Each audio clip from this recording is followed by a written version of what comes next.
Good morning, everyone. I think we will not wait for him. We'll go ahead with our session. He'll join us in between.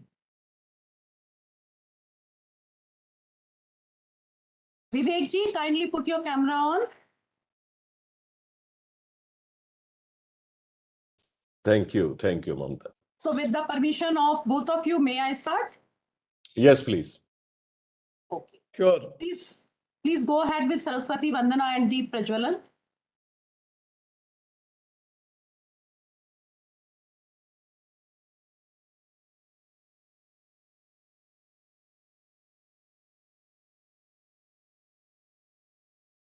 There is no volume.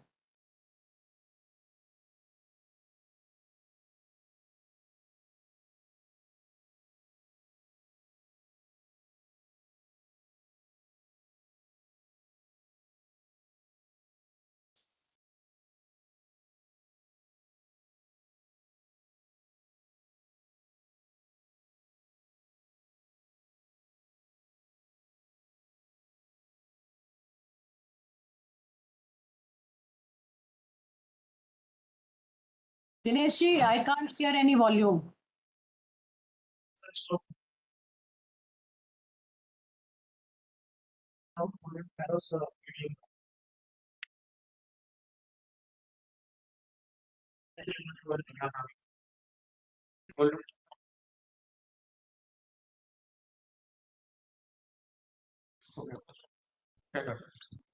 You can leave it now.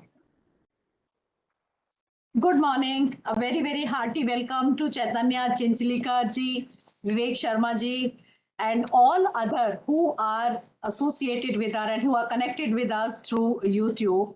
It's such a privilege to be in the august company of both of you and other faculty members, students, research scholars on the topic of today's national webinar.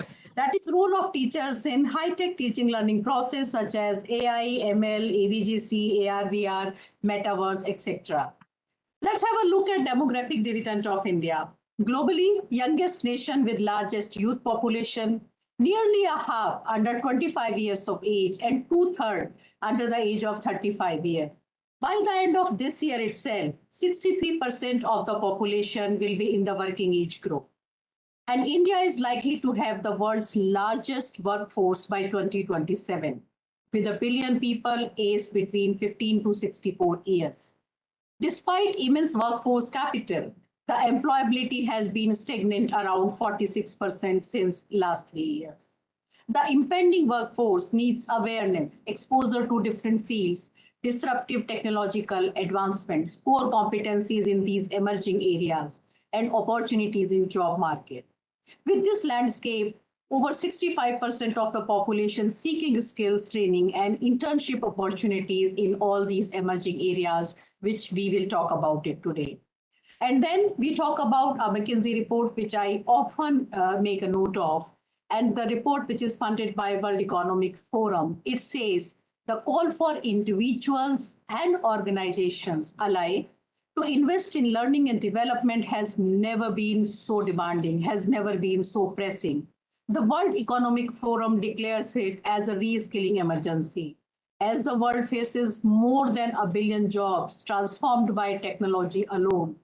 Even before COVID-19 emerged, the world of stable lifetime employment had already faded away, replaced by the expectations that both faculty members and employees, students in the present context, must continually refresh their skills and more so in these emerging newer technical areas. The pandemic has only heightened, has only accelerated the urgency of doubling down on skill building, either to keep up with the speed of transformation now underway or to manage the particulars of working in new ways. So we must acknowledge when we have this kind of disruptive technological advancement, there is a paradigm shift in teaching learning process. There is a shift in academic landscape. Existing education is highly collaborative, cross-institutional, cross-cultural, or if I may say, multi-directional, enabling a beautiful convergence of men and machine to explore new pedagogies. And students will no longer be spectators and only be listening to the monologue of teachers. Rather, they will be key creators of knowledge in a self-paced, self-directed, and interest-based learning ecosystem. With video conferencing, Skype, wikis, blogs, virtual classrooms, simulators, MOOCs, animated laboratories, and personalized data from highly interconnected world being some of the learning techniques, learning norms. So pertinent question is, if with this technological advancement, what is needed? So what we need is we need continuous, comprehensive, rigorous project-based, hands-on training of all our faculty members. So role of teachers become absolutely critical, immensely important. With this context, I wish to invite our first speaker, Chaitanya Chinchlikar ji, who had a multifaceted two-decade career in the film and creative arts industry. He is currently the Vice President and Business Head at Whistling Woods International, India's premium film and creative arts institute. He also serves as the Chief Technology Officer for the Institute and heads its emerging media initiatives. He has been instrumental in strengthening of film and creative arts education in India and evangelizing of emerging technologies, both into the mainstream education at Whistling Woods and into the film, media, and entertainment industry at large through setting up of research and development labs at the Whistling Woods campus in Mumbai. We look forward to your stimulating address. Kindly address the gathering. Over to you, Chaitanya ji. Um, Thank you so much. Thank you for having me. So, since we're kind of talking about new age careers, every time I speak to students, I speak to faculty, I always start with my example. So, by profession, I'm a chartered accountant. I After BCom, I did my CA. I did my articles from Arthur Anderson, and at that point, I had no idea this is what I would be doing for the rest of my life. So that is something that everybody needs to understand, that there is nothing like having one career forever, and you need to be well aware of uh, that backdrop, right? Now, I'm going to actually take you through a short presentation that I have prepared. Hold on, let me try and share it. Yeah.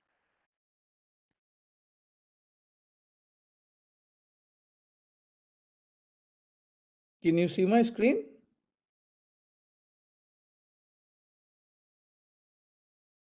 Can you see my screen?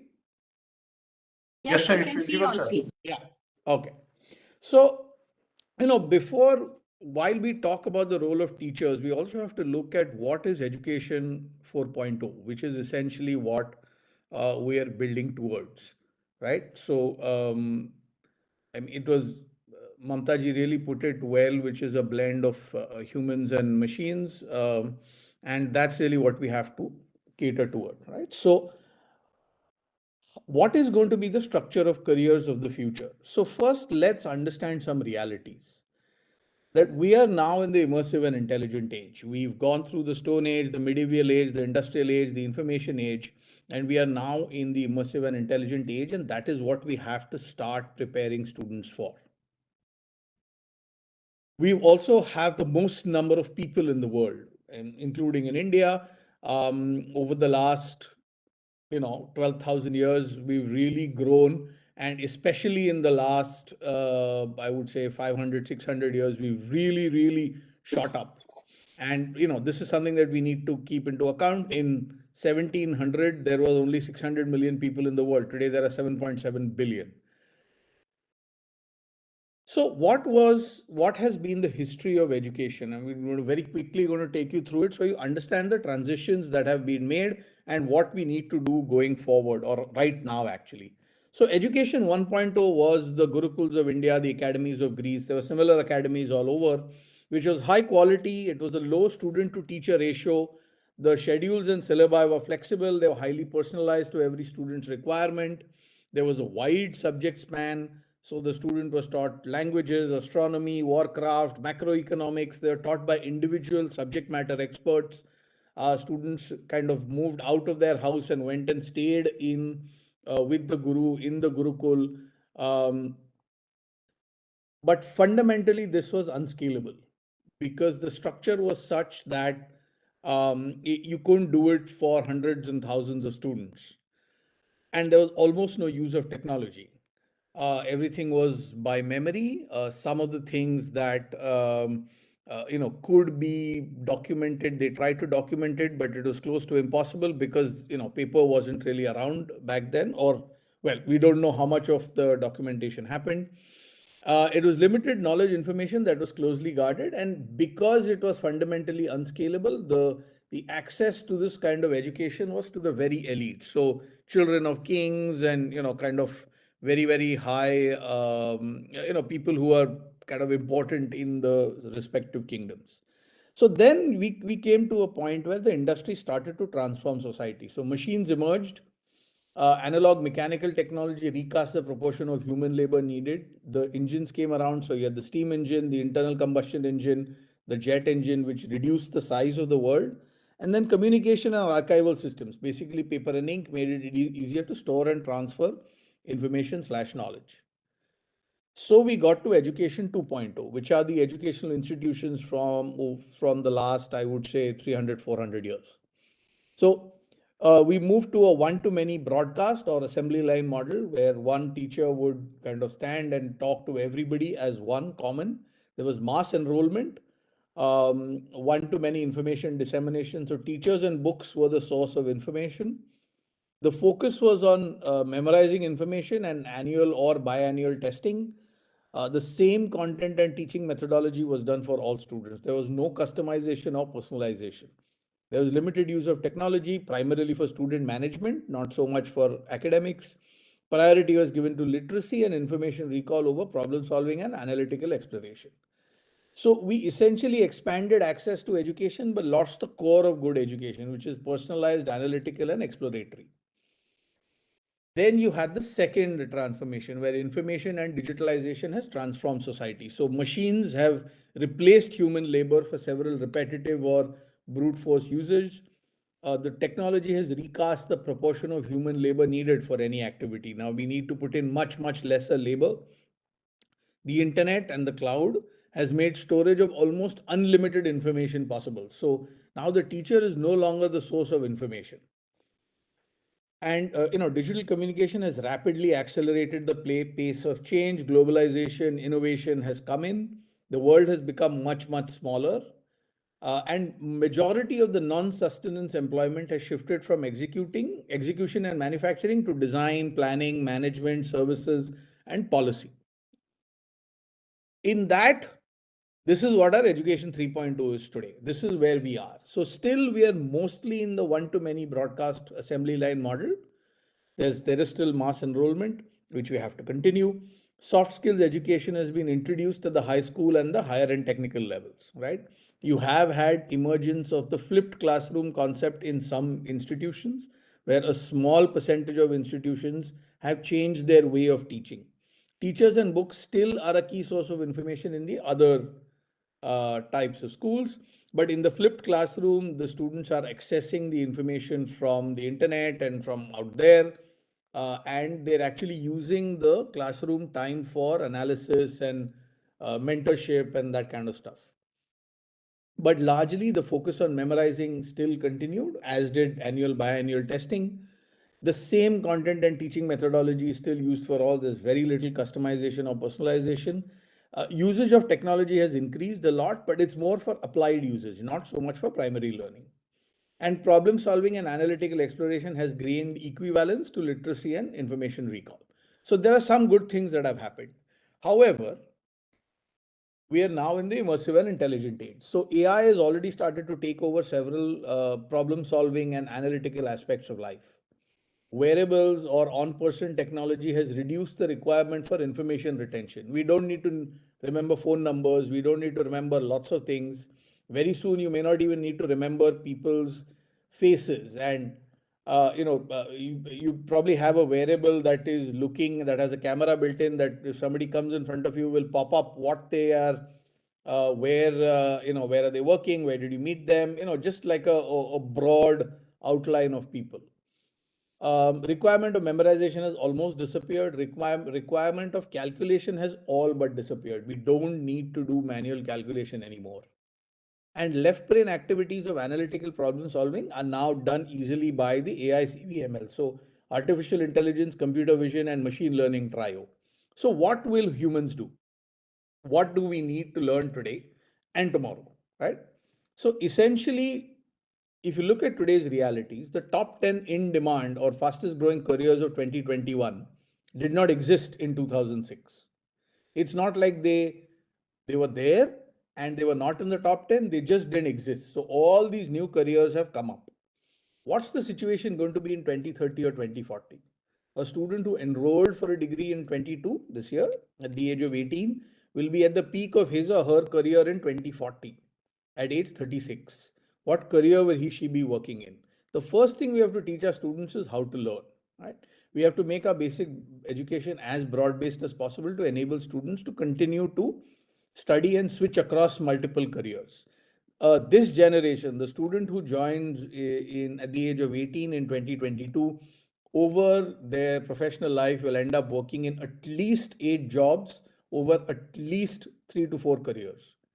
So we have to make sure that they are able to learn and continue learning. Right?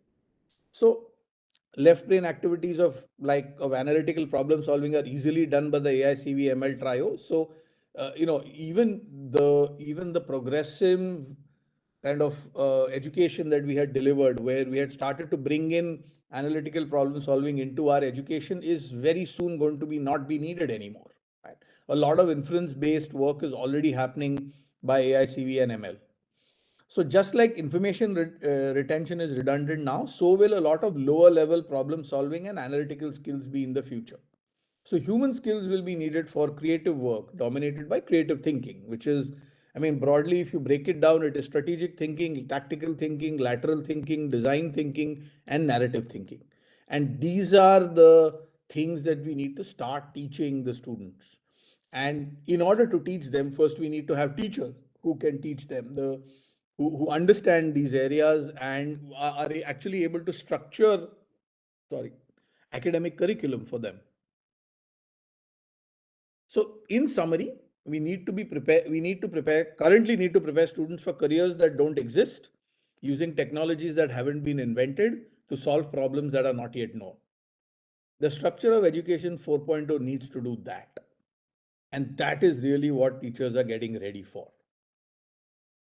So what should it be? So essentially it has to be hybrid and personalized learning based on individual abilities and natural inclinations, using ensuring quality and scale, using technology and the internet as levers. Right? So you can't you the goal should not be to either choose quality or scale. You have to be able to do both or a balance of both, right? So the if you look at education, it's essentially two things. There's the knowledge, the information that you get, and the actual concept of learning. So if you look at information, the way education 4.0 should deal with information is the teacher should not be the source of information, nor should any one book be. You have a repository of all the information available in the world sitting in a cloud, which is freely available to all students who seek it. Multilingual, obviously. The quality and quantity of information a student has access to should not depend on the institution they are at. So it's just because a student is at an IIM versus some other institute, it shouldn't mean that the information the students has access to is different, right? And you're essentially creating knowledge networks by putting together students and faculty of several institutions and industry professionals. And this repository is regularly updated by the industry specific knowledge network. So students, if they come up with something, they upload it. Faculty, if they come up with something, they upload it. Industry, same thing. So what essentially happens is this repository continues to grow. Now, in the repository today is basically the internet. And Google is one of the access points to access this information. There is enough academic information available today online. that a student will never ever feel the lack of information because they didn't go to a formal educational institution. Formal educational institutions need to start doing this. So they need to essentially start to use immersive content combined with storytelling to explain concepts better, right? Then the students use this open information cloud plus an array of teachers or mentors who possess subject matter expertise and are trained to teach. So once the student has this information, they don't know what to do with this. So it's the teacher and the mentor's job to put this in perspective, right? Is to actually take them through the journey from information to learning. No annual, semi-annual examination, but continuous application or output-based evaluation. So whatever you've learned, apply it in some way, whether it's in skills-based education, whether it's learning, whether it's academic, whichever way, you have to apply it, right? In as close to real world scenarios as possible. And your evaluation is basically a collection or a summation of all these continuous application-based evaluations. Sandwich or apprenticeship based education is a great idea, and it helps students who have got information to go out into the industry and actually add to all the knowledge and information they have based on what are the skills that the industry, how do they use that, right? And creative education should be an absolute must, because that is the core going forward. That's going to be like 90% of what humans will have to do. So the key message essentially you have to give to students is, when you have forgotten what you studied for your exams, what remains is education. So right now the whole point and the whole goal is, oh, go get marks, and how much do you know, and how much do you kind of, how well are you able to do in some exam. And most people don't realize that within a year, within 6 months, within 2 years, students have completely forgotten almost all of that. So education is what remains after you have forgotten what you studied for your exams. Now, what is creative education? I mentioned creative education. So, creativity there's nothing to do with any activity in particular, with painting or poetry or singing or dancing. Anything can be creative. It is a quality that you bring to that activity. The activity is neither creative nor uncreative in any way. So essentially, if you look at a typical workforce, you have executors, managers, creative managers, and ideators. The creative industry focuses on the top three of the pyramid. So it enables students who join as executors, but because they have the creative education element within them, they're able to move up faster to management and to creative management and to ideation. So it's really, this is what you have to start teaching the students. So it's a combination of education, skilling, and creative education. See, because in education, the pathway followed is information, analysis, understanding, explanation. In skilling, it is demonstration, training, and practice. So skilling is basically a combination of education and skilling. You break it down into three things, which is tell, show, and do. And that is how you need to start approaching all education. The is You have to bring it on par with subjects like mathematics, science, social studies. So you have to do the 25% categorization, where 25% should be maths and sciences, 25% should be languages, 25% should be social studies, and 25% should be creative arts education. Cognitive science, you need to start to put it on par with physics, chemistry, biology as the fourth pure science. Cognitive science is study of the mind, and apart from a very few higher and technical education institutions in India, almost nobody teaches cognitive science. It is the core. It's, we're all dealing with each other. We're all dealing with other humans and animals, and cognitive science is study of how their mind works. We need to know it. How can we not know it, right? And you need to include right brain stimulating activities, right, into high school education, and mandatory creative education from grade 8, at least, if not grade 4. So the this once it's done, then you get down to actually what is the curriculum should be, what should the teaching methodology be. Now here is where you have to focus on what are the goals that institutions and education should achieve. So the goal should essentially be three goals. You have to prepare students for employment, entrepreneurship, and research. Now, employment, depending on which industry, is between 50 to 80% of students. Entrepreneurship is between 15 and 40% of students of any batch. And research is about 2 to 5% of students. Now, most educational institutions ignore the research aspect because there are only 2 to 5% of students who are inclined to research. But that's the problem because those 2 to 5% are really, really important. And even if it is only 2%, you need those 2% students to have come out with that research mindset. Now, in order to achieve these goals, the employment and of employment, entrepreneurship, and research, essentially the tools that are available at the disposal are education, training, and enabling ideation. So this is the matrix that every educational institution needs to start building out when they start writing their curriculum, when they start doing their teaching methodology. Finally, this is not an overnight process. The entire curriculum needs to be rebuilt from the ground up, from high school all the way to PhD and research, to prepare more world-aware creative individuals who, while practicing their profession or even being in employment, continue to learn and evolve and getting themselves ready for the next career that they're going to have. Um, yes, foundational education and creative thinking, and essentially we need to start now. So this is great. So, and what does the system need to do, right? We keep talking about, oh, the system needs to change, the system needs to change. So, in order to accomplish this, what does the system need to do? So, structurally, we need to mandate group projects and activities for all UG programs. This will enable peer-to-peer transfer of skills and will introduce students to teaching others. When students work in groups, you generally have both teachers and learners within that group, because every student has had a different understanding, has a different level of awareness of the particular subject or the area, and this is critical. Then instructional design, which is how to teach, needs to be an elective course of all master's levels programs. So students who get a deep dive into education in a particular area should also have the option of learning structured teaching methodologies in that area. Now you are preparing high quality subject matter expert teachers who teach well, because subject matter expertise and teaching are two separate skill sets.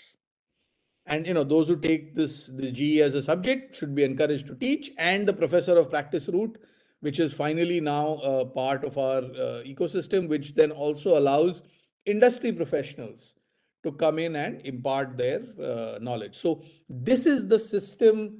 This is the stuff that the system needs to do in order to create teachers out of our own academic ecosystem. So this is what I had to talk about. So thank you. How do I exit this topic? Thank you so much, Chaitanya, for taking us through the journey of education. And I completely agree that everyone has been predicting that our lifespan is going to be more than 90 years. And if so, then our working span will be 60 years. So, what kind of things we can teach to our students other than learning agility and change management? And our students who need to be multi-stakeholder sensitivity, multicultural adaptability, and multi-generational adaptability, because there's the professor is sometimes 65 to 70 years old and student is barely 17 to 18 years old. And Correct. what do you teach to a Google generation? So you need to be a student teacher. Every day you should be learning. No, I mean Yep. every week you should be learning. So thank you so much Absolutely. for taking us through. So learning agility, change management, and be prepared for an unseen skill set which we all need to understand. Thank Yeah, you. I mean, just to kind of quickly add to that one specific example. So about 15, 12 years ago, one of the most sought after or highly paid careers in the film industry used to be what is called the helicam operator. So a guy who would be in a helicopter in order to take all the aerial shots. They would be paid up to, between 75,000 and 1 lakh rupees per day. It was that highly paid. Today, that job doesn't exist. So it will be by drones. it doesn't exist because drones have replaced them, right? So somebody who 10 years ago thought that मैं जिंदगी भर यही करूंगा, right? This is, I am in the best, profession of the cinematography as a cinematographer. Today they would be completely jobless. So the idea is you need to evaluate, you have to continue to evolve. Chaitanya ji, will get back to you because Mr. Vivek has been waiting. Sure. Mr. Vivek Sharma, he is Managing Director of ST Microelectronics India and is responsible for India overall operations and driving strategic initiatives in the country.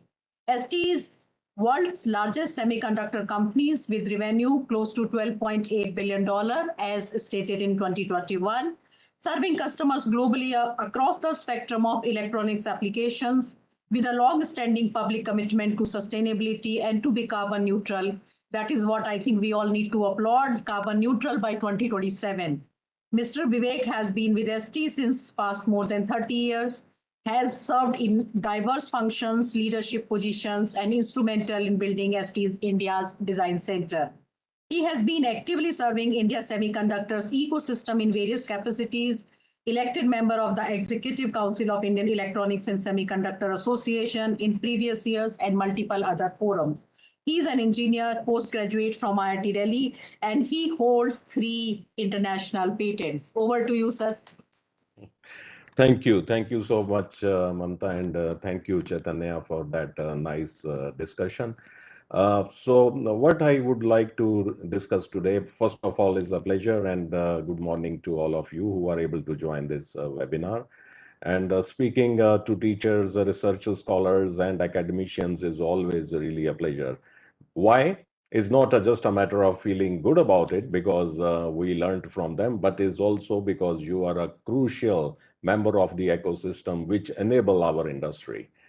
I was thinking that what to speak about today, and then I thought that perhaps let's revisit a few fundamentals because the role of a teacher remains central. When we are very young, we have to think of that what career we need to have. If any one of us remember, the subject we loved, perhaps the teacher there was really great. And similarly, the subjects we could not like, perhaps, it was not taught well. So that remains a huge influence on us throughout our life. And those are really the early young years where, we think of how we are going to lead our future. So let's revisit a few fundamentals which we all know. And coming from industry, always, I would like to emphasize on it. In my experience of more than 3 decades, I have seen that many times success, or for that matter, failure occurs when we are not able to match the demand and supply because there is a demand side many times when we think of the academia and also universities and so on. Definitively there is a supply focus on it, but it needs to be connected to demand. If it is not done, as you may have heard, even in semiconductors we are going through a phase where there is lots of demand and supply has to pick up. So whenever there is imbalance of it, as you know, that it creates a problem. If there is a more supply, less demand, it will create a joblessness in the market. Whereas on the other side, huge demand and less supply, we see big, let's say, fight, talent war. All of us know very well that today talent war is one of the key element. We are looking for talent, which is great news for the universities and for the teachers. Industry is really hungry of talent, and that's where we can gear up and provide and supply to industry this kind of talent. Now, coming back to demand, in fact, demand is a mystic thing. It can be current demand, it can be a future anticipated demand, or it can also be a demand which can be created. No one knows today, but we may see that the demand comes there. And this kind of demand, with all these elements, give rise to trends, give rise to mega trends, long-term trends, and short-term trends in technology. And we do see those kind of things which happen. And once again, so I am painting a bit complex picture, but then we will see that what role we can play. Even these technology trends have a few elements in it. Some trends are more evolutionary in nature, and some are revolutionary, or they could be even disruptive. And both of them, by the way, create a challenge. When the technology is all evolving very slowly, is kind of a boiling frog syndrome, we may miss it. Particularly when we are on the supply side, we may miss that the demand is changing subtly, but after a while, after a couple of years or decades, we will see now the demand is fully changed. And when it is disruptive change, it may come so fast that we could be simply unaware of. And then what we are teaching, for example, can become irrelevant. Therefore, these movements are so important for us to be aware of and judging, particularly as faculty, so that we are able to prepare our students accordingly. Then I would like to also mention one important aspect, and that's where semiconductor comes in, because any kind of this demand supply is a complex ecosystem. For example, today our topic is AI, ML, or we are thinking of AR, VR, and so on. So these are the application technologies. But when we will look deeply inside it, you will see that there are huge building blocks and also complex ecosystem. Let me take some examples. Semiconductors, for that matter, if perhaps you know about semiconductors, this industry is growing by leaps and bounds. This year it is supposed to cross $650 billion world over, and it was close to 450 about 2 to 3 years back. So it's a big jump because this is an enabling technology. When we are thinking of a car which would be autonomous, there is semiconductors behind it. So we may see that there is AI, there is vision, and the car is able to sense, but we may miss that there is vital components which are behind, and they need to be enabled. If they are not enabled, we will not be able to get. We are looking at the circumference level. So therefore, to be aware of the whole ecosystem and where are those demand parts becomes very important, very crucial. Today, I can share with you for semiconductors, there is really dearth of supply. We are not able to get talents, and not only in India, worldwide. And there are two big ecosystems in US and in India where we have these kind of availability of talent, but this is highly under stress. Let's take one example. Today, we all know that we will be going to electrical vehicles. So this is going to change. We used to have our motor vehicles with internal combustion engine, but when it becomes electric, there is going to be change with respect to students who are learning about the internal combustion engines. Now there would be electric motors which would be driving the cars over there. Accordingly, semiconductors, just for your understanding, from we are now supplying around $500 per car, and it would be $1,300 of semiconductors in an electric vehicle or battery electric vehicle. So those are the dimensions which will go under the change. So it looks scary because so many things keep on changing, but fundamental, the need remains there.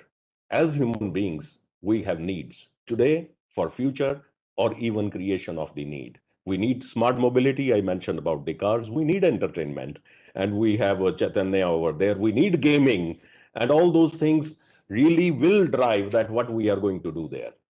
So now, what we should be doing here? I have a few suggestions. That's where I think that wherever the ecosystem is really working very well, this somehow has been solved. So first of all, many times, when we see these new technologies, new catchy words, it somehow impresses us quite a lot. We say artificial intelligence, and particularly if we do not know about them so much, maybe after a while it will become just another technology because we mastered it. But when it comes, it looks and charms us quite a lot that this is really something new and we must be doing something about it. However, coming back to our academics, what has an industry need? First and foremost, the fundamentals must be inculcated. In industry, we are not going to really revisit the fundamentals. If I take electrical engineering or electronics engineering, we are not going to be really bringing them how capacitor works, how inductor works and all. So fundamentals must be taught. This is a clear role of the academic institutes, and it must be done. I can share with you from my experience, the our employees who are doing very well are very strong in the fundamentals. This is point number one. Second is the capability. We discussed in the discussion already the capability, creativity, yes, for engineering, analytical abilities. These are also very important. And another thing which you influence as teachers, by the way, is also the attitude or aptitude of the students. how we build them, what kind of human beings we are creating. Today, there is a need of technology. We are speaking of AI, ML, and so on. I am sure 20 years later, maybe it would not be us, someone else, but it would be different. But then those students who are graduating today, they would be catering to that. So we must ensure that fundamentally what is needed, we are inculcating, and these before 25 years are the crucial time when those kind of capabilities, I use the word capabilities, can be inculcated.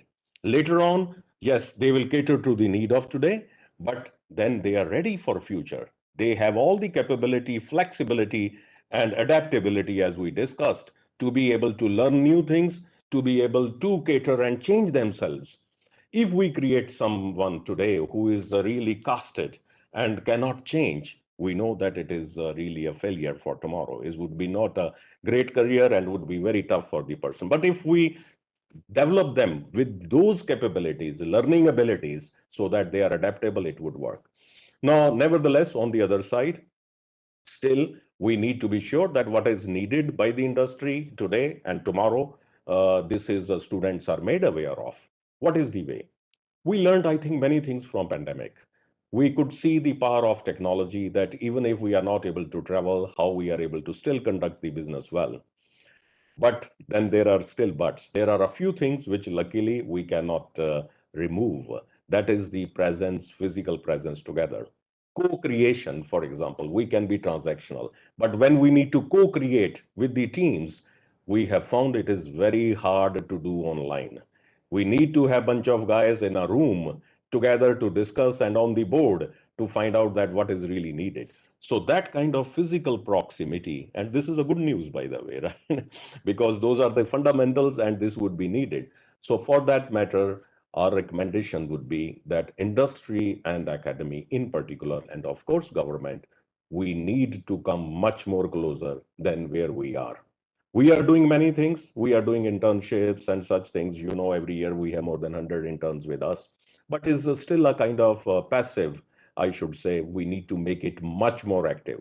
Faculty, and I am addressing to all faculty, we need to be exposed. We have a role as industry to welcome you with us, but I can ensure that we are more than ready to welcome, to work with you so that you can not only from the internet and Google, which is great, means, you know, today what we have is a great there, but even from other aspect, being very close, can see the trends, how they are evolving, how they are developing, so you can feel it and you can bring back to the students. At the end, students will make their decisions, but we need to enable them, as Chaitanya was mentioning, with the right information. We have flood of information around us, but at those formative years, how to make sense of it. What is my career there? If I Google, I will find thousands of careers there. Which one is for me? That's where the role of teachers would remain very vital, and that's good news in my opinion, because teachers will keep on playing a very important role, crucial role for the careers we are going to choose. But let's make it much more active. Let's, because, you know, there is no other way to understand and learn about the trends and bring it back to the students unless you yourself are exposed to. And that's where I would strongly recommend that as an industry and academia and government, we should come very close. For that matter, I would congratulate Mamta ji, the kind of all the initiative you are taking to bring us closer. You know, when this is my third or fourth round to be together there, I think this is just one means, but nevertheless, let's go beyond it and remain very closely connected. If we will miss understanding the demand very well, we will not prepare for today and for future. With that, wish all the best. And as a commitment from our side, we are there to be participating very strongly with the whole community. Thank you. Thank you so very much, Vivek ji. Thank you so very much for telling us that how important it is for a strong academia industry linkage, because academia prepares the human capital index, and that is finally employed in the industry. That all the candidates need to be very, very strong in their fundamentals, creativity, analytical ability, aptitude, and attitude. So they always say that, and many teachers have a fear that can technology replace them. So I always tell them that technology is a powerful tool, but technology in the hands of a good teacher is purely transformational. It's very powerful and it's very transformational. With this, but I'm very, very sure that this AVGC, which, I didn't know the meaning of the term. So I Googled it. So, animation, visual effects, gaming, and comics. So I'm sure, these are the going to be education plus entertainment. So, edutainment, that edutainment, the new coined word. And definitely, as you took us through that, demand and supply and the kind of crunch semiconductor industry is facing, and be it a smartphone or a smart mobility through all the cars, semiconductor is at the core of everything. Our government is doing a lot, but we actually need passionate, energized, capable teachers. See, the problem lies in, and it is not in India. Some time back, I had gone and attended as the University of Columbia as an international speaker. Even there, when they decided that Teach for America, that program, so it's not that somehow the most brilliant minds, the people who should be in the teaching are not coming into teaching. So somewhere we really need to work on that, passionate, energized, capable, motivated faculty. Thank you so very much, both gentlemen, for your time. Really appreciate it. From the bottom of my heart, on behalf of AICT, thank you so very much and have a very, very good day. Thank you so much. Thank you. Bye-bye. Bye-bye. Bye, Chaitanya ji. Bye, Vivek. Bye. Thank you so much. Bye.